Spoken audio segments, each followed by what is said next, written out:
Chairman sa Philippine Energy Company nga Forum Energy PLC nibutyag nga wala pa motubag ang China National Offshore Oil Corporation sa gitanyag nga partnership proposal sa pagdrill sa Reed Bank nga nahimutang sa isla sa Palawan diin nahitabo ang komprontasyon sa mga sakayan sa Pilipinas ug China sa nilabing 3 ka tuig. Si Manuel Pangilinan, Chairman sa Philex Petroleum Corporation nga maoy majority owner sa Forum Energy, niingon nga bisan og wala motubag ang China o China National Offshore Oil Corporation, ang Forum Energy PLC magpadayon og drill sa duha ka mga atabay sa first half sa 2016. Matod ni Pangilinan nga nagmeeting sila ni China National Offshore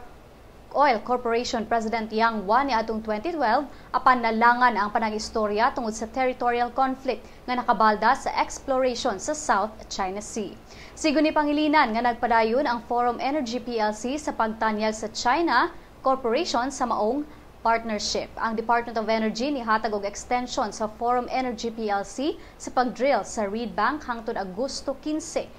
sa tuig 2016.